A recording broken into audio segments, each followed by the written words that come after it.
Hi team, this is Unit 1, Lesson 6, 3rd grade math. This is going to be your Wednesday lesson, is your last lesson before your quiz on Thursday. And it is going to be on August 28th, right at the top. Again, same standards as yesterday, building on our understanding of area.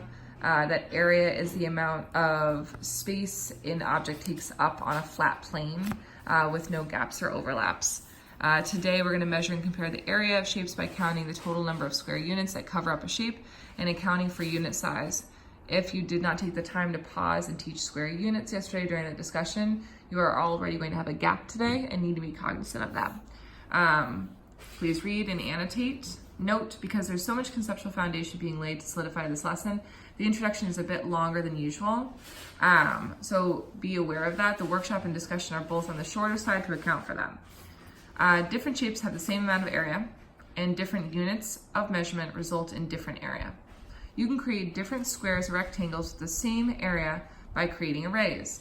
I can use what I know about multiplication to create a different array by asking myself, what is a different way to make equal groups of this total?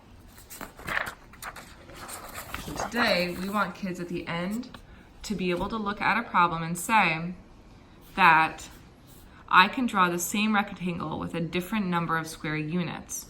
If the total of this original object was 16 square units, I can make another object with the exact same amount, 16, but with a different makeup, a different rectangle. And so even though they look different, similar to how, nope, this is your lesson from 2 days ago. Similar to how these two objects looked different, they have the same amount of space, they take up the same amount of space, take up the same amount of space. And so being aware that that is what you're building towards today, so that they have that understanding. So by the end of the day, you want them to be able to look. Even though they have different lengths and widths, the arrays have the same total value, the area is the same. And you can create different squares and rectangles with the same area by creating arrays and thinking, what is another way to create equal groups that's the same total? So 2 groups of 8, 4 groups of 4, but always the same total area.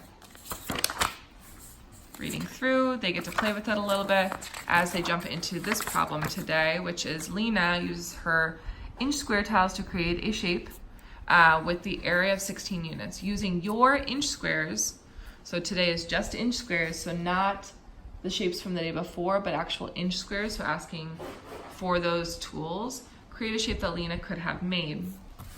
We'll have kids first start with annotation, big problem. What are, using inch tiles, create shape with 16 square units. And then representation, this is going to come like visually from kids. So they might have put them all together, much bigger than this.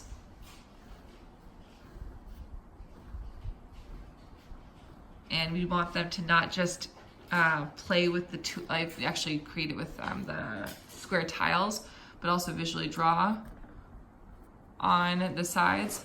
4 by 4 equals 16 square units. And then using the centimeter tiles to create a shape with the same side length as your shape. Do the shapes have the same area? No, they don't, because they're made up of different size tools. So create 2 different shapes, 20 square centimeters. As you go throughout the day, making sure that kids get to the place where they can understand. You can create different objects with different tools throughout the day.